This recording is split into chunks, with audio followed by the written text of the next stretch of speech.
Hello दोस्तों, good evening. तो आज के इस वीडियो में हम लोग रीजनिंग पे बात करने वाले हैं। और जैसा कि आप सबके सब जानते हैं कि जितने भी कॉम्पिटिटिव एग्जाम होते हैं उन सारे एग्जाम्स में रीजनिंग से बहुत तरह के क्वेश्चन पूछे जाते हैं। और मैं सबसे पहला चैप्टर जो रीजनिंग का होता है, कोडिंग और डिकोडिंग वाला, वो मैं आपके सामने लाया हूं। और जिसमें कि आप देख पाएंगे टोटल जितने टाइप्स के क्वेश्चन होते हैं, total number of types of question 7 होता है। 7 प्रकार का क्वेश्चन होता है दोस्तों कोडिंग डिकोडिंग में। और इन सातों प्रकार के क्वेश्चन को मैं आपके सामने 7 अलग अलग ट्रिक से सॉल्व करने वाला हूं। और अगर आप इस वीडियो के अंत तक बने रहेंगे तो मैं यह वादा करता हूं कि इस चैप्टर से फिर आपको कभी किसी क्वेश्चन में किसी भी तरह का कोई समस्या होने वाला नहीं है। तो आप इस वीडियो के अंत तक बने रहें और एक एक करके सारे क्वेश्चन को हम लोग सॉल्व करने वाले हैं।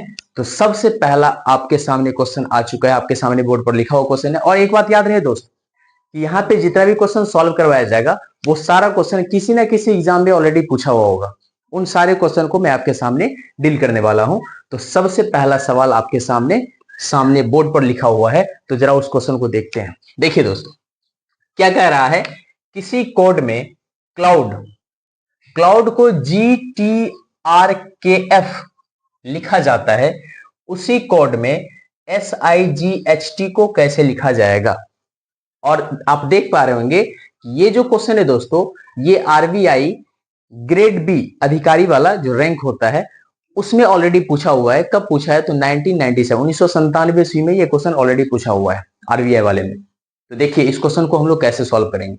सबसे पहले मैं आपको यह बता देना चाहता हूं कि कोडिंग डिकोडिंग टेस्ट वाला जो रीजनिंग होता है दोस्तों, उसमें हम लोगों को अल्फाबेट का नंबर याद रखना पड़ता है, पोजीशन याद रखना पड़ता है कि ए कितने नंबर में आता है, बी कितने नंबर में आता है, सी कितने नंबर में आता है, डी कितने नंबर में आता है, ये आपको याद रखना पड़ेगा।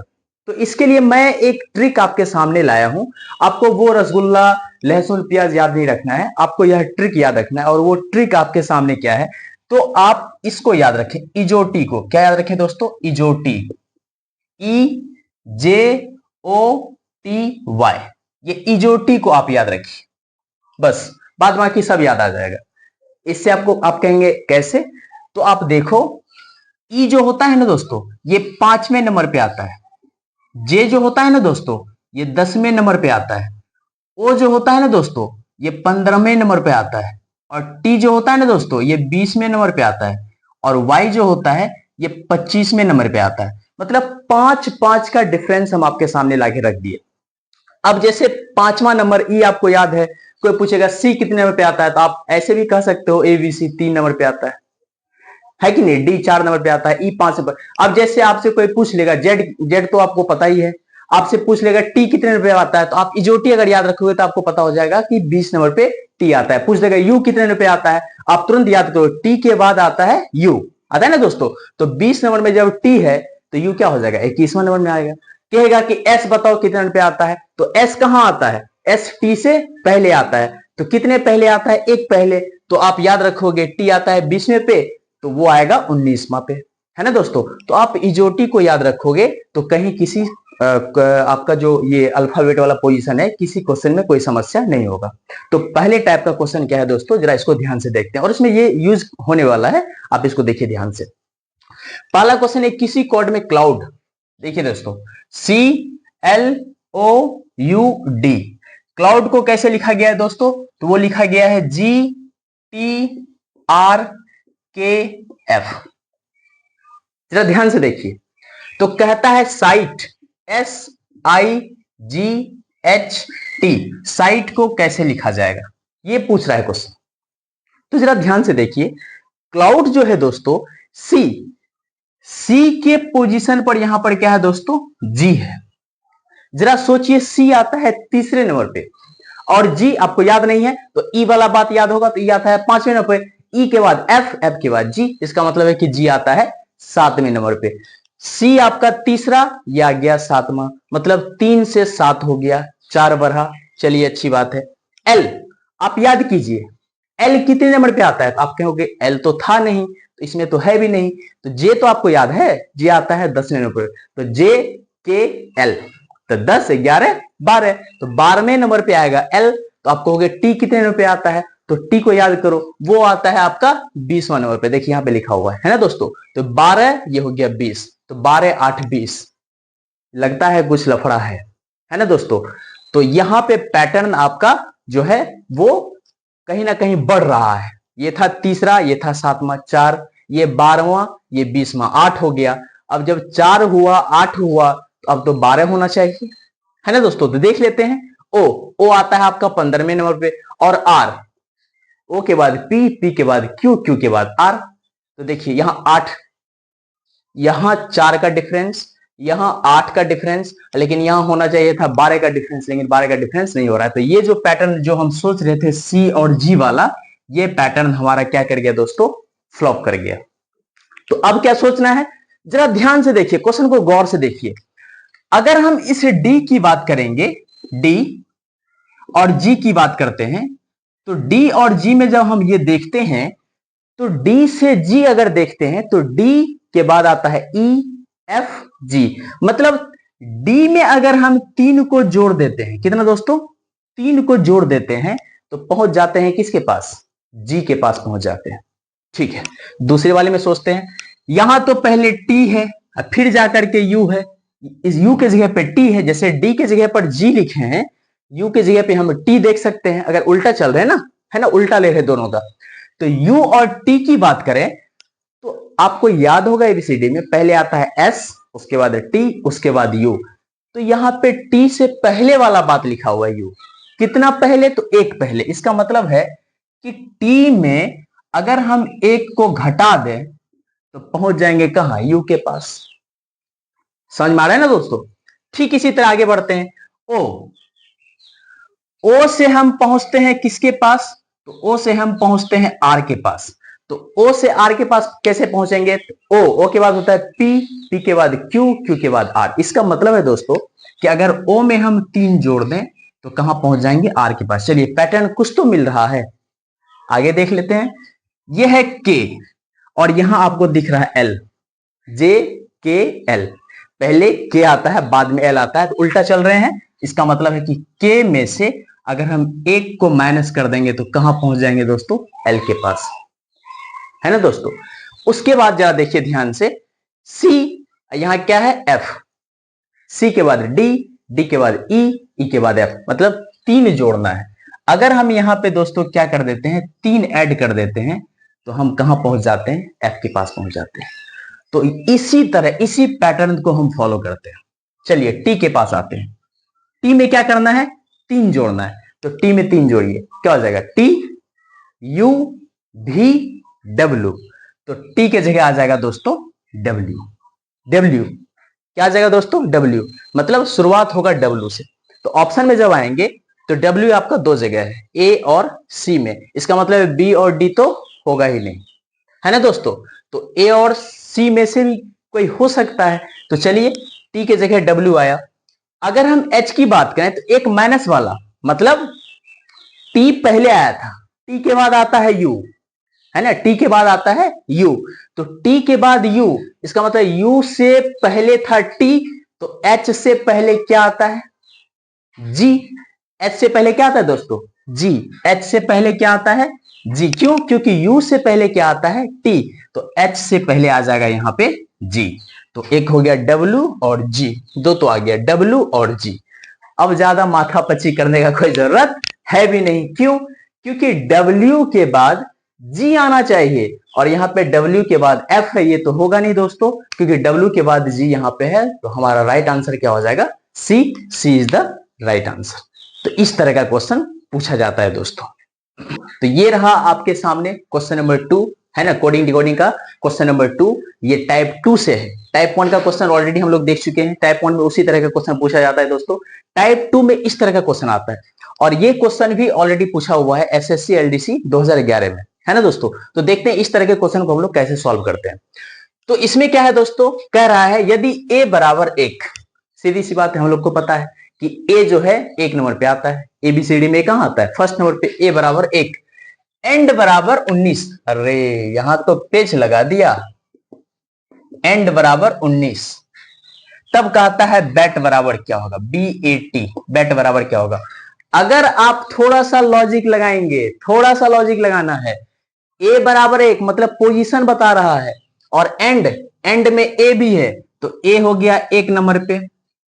एन आपका कितने नंबर पे आता है, तो एन आता कहां पे है, तो आप याद करो 14वां नंबर पे आता है। एम के बाद आता है एन, तो एम के बाद एन का मतलब हो गया इजोटी, जे ओ, एन के बाद ओ, है ना, M N O, M N O, ई जो, ई जे ओ कहां है 15वां नंबर पे, एन के बाद ओ मतलब एन आ जाएगा 14वां नंबर पे, है ना दोस्तों। तो आप ऐसे भी याद रख सकते हैं, या इजोटी अभी आपको जो बताया वो याद रखेंगे तो काम बन जाएगा।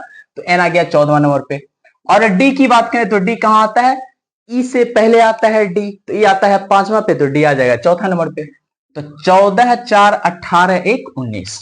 ओहो, इसका मतलब क्या है कि अल्फाबेट का पोजीशन देख लिया जाता है कि कितने नंबर पे आता है, और सबको आपस में जोड़ दिया जाता है। तो बस सीधा आप भी कीजिए, ए के बाद बी ये 2 नंबर पे, प्लस ए आता है 1 नंबर पे, टी याद कीजिए, ई जो टी वाई ये आता है आपका 20 नंबर पे। तो 20 में 1 जोड़िए, 20 1 21, 21 2 23, तो 2 3 हो गया 23, 23 कहीं है, हाँ है, कहा, option number B is the right answer, है ना दोस्तों। कितना सिंपल है, बहुत सिंपल है ना दोस्तों। चलिए नेक्स्ट क्वेश्चन, तीसरा नंबर, ये है आपका तीसरा नंबर क्वेश्चन, और ये भी टाइप 2 में ही पूछा जाता है। टाइप 2 से इस तरह के क्वेश्चन पूछे जाते हैं। तो टाइप 2 में इस तरह के क्वेश्चन कब पूछे गए हैं, कहां पूछे गए हैं, तो आरआरबी में पूछा गया दोस्तों, एएसआई में पूछा गया, कब पूछा गया, 2010 में पूछा गया।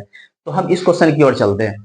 तो यहां पे हम देख पा रहे हैं, दिया हुआ है दोस्तों TOM बराबर 16, और दिया हुआ है DIC के बराबर 27/4। अभी जो पहले वाला क्वेश्चन हम लोग किए उसमें, उससे हम लोग एक चीज सोच सकते हैं कि हो सकता है ये पोजीशन की बात कर रहा है। किसकी बात कर रहा है दोस्तों, पोजीशन की बात कर रहा है।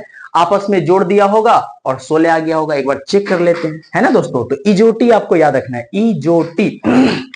तो ये जो टी है दोस्तों, ये आता है 20वें नंबर पे, 20 हो गया दोस्तों। ओ ये आता है आपका 15वें नंबर पे।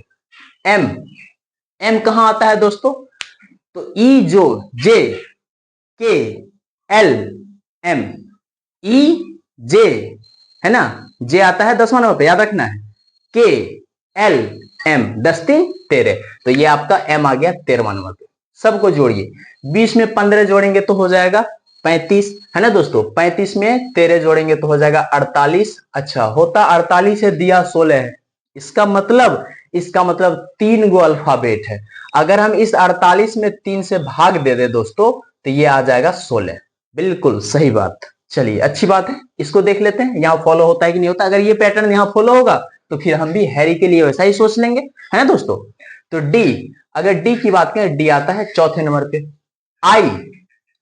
आई आता है दोस्तों आपका 9वें नंबर पे, है ना दोस्तों। आप इजोटी याद रखिए, जे आता है 10वें पर, जे से पहले आई, तो 9वें नंबर पे आ गया। सी आता है आपका दोस्तों 30वें नंबर पे।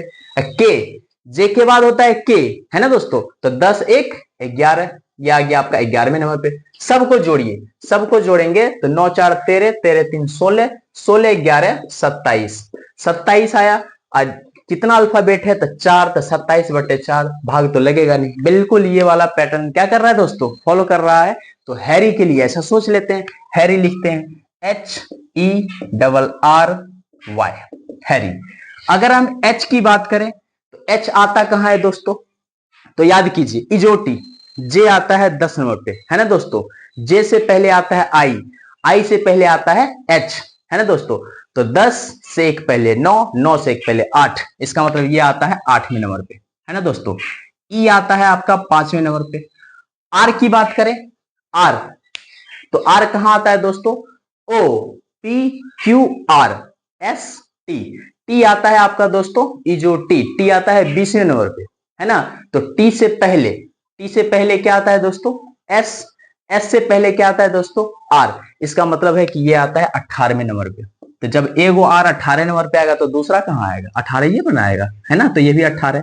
वाई के बाद जेड, है ना दोस्तों, तो वाई आता है 25 में। देखिए आपको हमेशा इजोटी याद रखना है, बाद में रसगुल्ला पेड़ा कुछ याद नहीं रखना है, इजोटी ही काम देने वाला। इजोटी याद रहेगा तो सबका पोजीशन आप लिख सकते हैं ना दोस्तों। देखिए क्या हो जाएगा, 8 5 13, 18 दूनी 36, 36 में अगर हम 13 जोड़ेंगे दोस्तों तो कितना हो जाएगा, 36 प्लस 13 प्लस 25, तो 6 3 9, 9 5 14, 14 का 4, हाथ में रहा 1, 3 1 4, 4 2 6, 6 1 उसका वाला 7, 7 हो गया 74। कितना अंक, 1 2 3 4 5, 5 अल्फाबेट, 74/5 है कहीं पे नहीं है। अच्छा आप इसको भागा दीजिए, 5 से 74 में भागा दिए, भागा लगे नहीं, 15 5 75 होता है, 14 5 70, 14.4/5 ये है, तो बिल्कुल है 14.4/5, ए इज द राइट आंसर, है ना दोस्तों, वेरी सिंपल। चलिए नेक्स्ट आगे बढ़ते हैं क्वेश्चन नंबर 4 की ओर, और ये है अगले टाइप का क्वेश्चन। तो नेक्स्ट टाइप के क्वेश्चन किस तरह के पूछे जाते हैं, और मैं आपको बता दूं कि यह क्वेश्चन भी आरबीआई के एग्जाम में 2003 में पूछा गया है ना दोस्तों। तो इसको हम लोग कैसे सोच सकते हैं, देखिए ध्यान से। क्वेश्चन कह रहा है 357 का अर्थ है मुझे खिलौना लाओ। 357 में लिखा गया है मुझे खिलौना लाओ। देखिए बहुत सिंपल है, थोड़ा सा हम लोग डीपली सोचेंगे तो आराम से बन जाएगा। 843 का अर्थ दिया हुआ है दोस्तों, क्या है, अच्छा खिलौना दो। वेरी सिंपल, अच्छा खिलौना दो। उसके बाद कह रहा है 746 का अर्थ, 746 का अर्थ है दोस्तों मुझे पानी दो। बहुत अच्छा, मुझे पानी दो। तो क्वेश्चन में कहता है अच्छा के लिए कौन सा अंक होगा, अच्छा के लिए, अच्छा के लिए कौन सा अंक होगा। वेरी सिंपल है दोस्तों, थोड़ा सा अगर ध्यान से देखा जाए तो आप भी इस क्वेश्चन का आंसर कर सकते हैं, है ना, बहुत ही सिंपल है एकदम। थोड़ा सा बारीकी से देखिए, 357 इसमें कौन कौन अंक है, 3 5 7। 3 के लिए अगर हम मुझे देखें, 5 के लिए खिलौना, 7 के लिए हो जाएगा लाओ, अच्छी बात है। 8 के लिए हो जाएगा दोस्तों अच्छा, 4 के लिए खिलौना, 3 के लिए दो, 7 के लिए मुझे, 4 के लिए पानी, 6 के लिए दो। अच्छा हमको यहाँ अच्छा पूछा, तो वैसे तो हम कह सकते हैं अच्छा के लिए 8 होगा, 8 अच्छा, है ना दोस्तों। लेकिन कोई 4 भी कह सकता है, 3 भी कह सकता है, तो जरा सोच समझ के। 4 की अगर हम बात करें तो 4 नीचे वाले में भी दिया हुआ है, 4 अंक नीचे वाले में भी दिया हुआ है, और वहां अच्छा शब्द का प्रयोग नहीं किया गया। इसका मतलब है कि 4 के लिए अच्छा शब्द है ही नहीं। दूसरी बात, इसका सहयोगी अंक 3 भी है, और 3 ऊपर वाले में प्रयोग किया गया है। अगर ऊपर भी देखे ध्यान से तो उसमें अच्छा शब्द का प्रयोग नहीं किया गया है। इसका मतलब क्या हो गया दोस्तों, इसका मतलब यह हो गया कि अच्छा जो शब्द है इसके लिए जो अंक प्रयुक्त होगा वो कोई और नहीं, क्या होगा दोस्तों, 8 होगा। तो ऑप्शन 8 तो है नहीं, इसका मतलब है कि इनमें से कोई नहीं होगा दोस्तों। क्या होगा, इनमें से कोई नहीं। 4 तो हो नहीं सकता किसी भी हालात में, 6 हो नहीं सकता, 7 भी नहीं हो सकता, तो क्या हो जाएगा दोस्तों राइट आंसर, इनमें से कोई नहीं, है ना दोस्तों। चलिए नेक्स्ट क्वेश्चन 5, क्वेश्चन नंबर 5 की ओर चलते हैं। चलिए इसको ध्यान से देखिए और इसको सॉल्व कीजिए। तो क्वेश्चन क्या कहता है दोस्तों, एक कोड भाषा में OVER को यहाँ पे सिंबल दिया हुआ है ना दोस्तों, एस करके उसको कटा हुआ है ना, हच कह सकते हैं, परसेंटेज का दिया हुआ है, स्टार का दिया हुआ है, तथा VIST को भी लिखा गया है, H में प्लस में गुना का चिन्ह है, घटाव का चिन्ह है, लिखा जाता है। तो कहता है SORE को उसी भाषा में कैसे लिखा जाएगा। तो वेरी सिंपल है दोस्तों, आप इसको आराम से कर सकते हैं। कैसे, OVER, ओ के लिए जो सिंबल रिप्रेजेंट किया गया दोस्तों वो है ये वाला, भी के लिए जो है दोस्तों वो है H वाला, ई के लिए जो है दोस्तों वो है परसेंटेज वाला, और आर के लिए जो है दोस्तों वो है स्टार वाला, है ना दोस्तों। ठीक इसी तरह VIST को ध्यान से देखिए, भी के लिए जो सिंबल है वो है H वाला, आई के लिए जो है दोस्तों वो है प्लस वाला, एस के लिए जो है वो है मल्टीप्लाई वाला, और टी के लिए जो है वो है माइनस वाला, घटाव वाला। अब हमको कह किसके लिए रहा है, SORE, SORE, जरा ध्यान से देखिए, एस एस एस कहाँ है, तो एस कहाँ है, यहाँ है, और इसके लिए कौन सा सिंबल है, तो गुना का है। चलिए कर दी, गुना लिख दी। ओ कहाँ है दोस्तों, तो ओ यहाँ है, उसके लिए जो सिंबल है उसको आराम से लिख दिए। आर कहाँ है दोस्तों, तो आर यहाँ है, उसके लिए क्या सिंबल है, लिख दिए। और ई कहाँ है, तो ई कहाँ है, यहाँ है, और उसके लिए सिंबल क्या है, परसेंटेज का लिख दिया। तो ऐसा वाला सिंबल देखिए कहीं मिल रहा है, पहले गुना, फिर एस दे करके उसको कट कर देना, स्टार मार्क और परसेंटेज, ऑप्शन नंबर बी। तो option number B is the right answer, है ना दोस्तों। तो इस तरह का क्वेश्चन कोडिंग डिकोडिंग में है। आप बताइए, इस क्लास को देखने के बाद आपको ऐसा लगता है कि कोई भी क्वेश्चन आपसे छूटने वाला है? कोई क्वेश्चन नहीं छूटेगा। कहा जाता है दोस्तों, मंजिल मिले या ना मिले ये तो मुकद्दर की बात है। मंजिल मिले या ना मिले ये तो मुकद्दर की बात है, हम कोशिश भी ना करें यह तो गलत बात है। तो हम लोगों को कोशिश करना चाहिए। और रीजनिंग का मतलब क्या होता है, आपका एक इंटेलिजेंस, आप उस चीज को कैसे सोच पाते हो। रीजनिंग में कुछ देखना नहीं पड़ता है दोस्तों, बशर्ते कि आप उस क्वेश्चन को उस तरह से समझ पा रहे हैं या नहीं समझ पा रहे हैं, आप उस सिचुएशन को हैंडल कर पा रहे हैं या नहीं कर पा रहे हैं, है ना। तो क्वेश्चन में ही आंसर छिपा हुआ रहता है, बशर्ते कि हमको उस तरह से देखना पड़ता है ना दोस्तों। चलिए हम लोग बढ़ते हैं आगे नेक्स्ट क्वेश्चन की ओर। ये है आपका क्वेश्चन नंबर 6, और ये बहुत ही सिंपल। इसके साथ और भी 2-3 क्वेश्चन था, क्योंकि हमारे पास स्पेस नहीं था, तो हम क्या किए ना कि एक ही लिख लिए, और इसी में मैं आपको उन दोनों का भी आंसर कर दूंगा। कैसे करूंगा आप देखते रहें। देखिए, इस तरह के टाइप के क्वेश्चन में क्या रहता है, अक्षर दिया हुआ रहता है, अल्फाबेट लिखा हुआ रहता है, उसका कोड दिया हुआ रहता है। जैसे पी का कोड है 7, एम का कोड है 3, आर का कोड है 6, टी का है 0, भी का है 1, बी का 5, डी का 9, डब्ल्यू का 8, ए का 2, एफ का 4। इस तरह का कोड दिया हुआ है। और फिर आपसे क्वेश्चन पूछ देता है कि बताइए, जैसे यहाँ पे दिया हुआ है RVDAM, बोलेगा इसका कोड बताइए क्या है। इसी तरह का क्वेश्चन आता है। और ये क्वेश्चन कहां पूछा दोस्तों, RBI में पूछा हुआ है। कब पूछा हुआ है, 2003 में पूछा हुआ है। और इस तरह के क्वेश्चन में 3-3 क्वेश्चन आ जाते हैं, 2-2 क्वेश्चन आते हैं, 4-4 क्वेश्चन आते हैं। इसी तरह का रहता है। कितना सिंपल है आप जरा सोच सकते हैं। तो आप जरा सोचिए, अगर हम RVDAM की बात करें, तो आर के लिए कोड दिया हुआ है दोस्तों 6, भी के लिए कोड दिया हुआ है दोस्तों 1, डी के लिए कोड दिया हुआ है दोस्तों 9, ए के लिए कोड दिया हुआ है दोस्तों 2, और एम के लिए कोड दिया हुआ है दोस्तों 3। तो जरा देखिए ध्यान से, क्या आ गया, 6 1 9 2 3, 6 1 9 2 3। Option number B is the right answer. आप बताइए इसमें क्या हार्ड है, कितना सिंपल क्वेश्चन है दोस्तों। और ऐसा क्वेश्चन आता है, एक नहीं 3-3 क्वेश्चन आता है। इस तरह का क्वेश्चन अगर एग्जाम में आए, किसी भी एग्जाम में आए, तो उसके साथ 3-3 क्वेश्चन ऐसा ही लेके आता है। तो 1 नंबर नहीं, आपको वहां से 3-3 नंबर मिलने वाले हैं। बताइए कितना आसान क्वेश्चन है। चलिए, और हम लोग आज के आखिरी सवाल की ओर बढ़ते हैं, और वो आपके कोडिंग डिकोडिंग टेस्ट का जो 7 प्रकार के क्वेश्चन होते हैं, वो आज का लास्ट वाला क्वेश्चन है। और उस क्वेश्चन को करने के बाद हम इस चैप्टर को क्या कर देंगे दोस्तों, क्लोज कर देंगे। और मैं गारंटी देता हूं कि आप इस 7 क्वेश्चन को अगर देख लिए होंगे, 7 क्वेश्चन अगर आप पढ़ लिए होंगे या पढ़ लेंगे, इस वीडियो में अगर अंत तक देख लेंगे, तो मैं गारंटी देता हूं कि कोडिंग डिकोडिंग टेस्ट से किसी भी तरह का कोई भी क्वेश्चन आए, किसी भी टाइप्स का क्वेश्चन आए, आप सारे क्वेश्चन का क्या कर देंगे, छक्का छुड़ा देंगे, है ना दोस्तों। तो चलिए हम अपने आखिरी सवाल की ओर आगे बढ़ते हैं। आखिरी सवाल, और इसमें हम लोग देखेंगे कि आखिरी सवाल में किस तरह के क्वेश्चन आए हैं। देखिए, कहा है कुछ अक्षरों का समूह दिया गया है जिनमें से प्रत्येक का अंक निर्धारित है। ठीक है, अल्फाबेट दिया हुआ है, उसके लिए अलग अलग अंक दिया हुआ है। इसको इस प्रकार व्यवस्थित करें कि एक अर्थ बने। जो अल्फाबेट दिया हुआ है ना दोस्तों, उसको अरेंज करना है, उसका अरेंजमेंट होना चाहिए, जिससे कि कोई अर्थ बनकर सामने आए, है ना। और कहता है कि अर्थ जो बनेगा, तो उसके अंक को उसी क्रम में लिखना है। जैसे आपका अल्फाबेट क्या है, वो है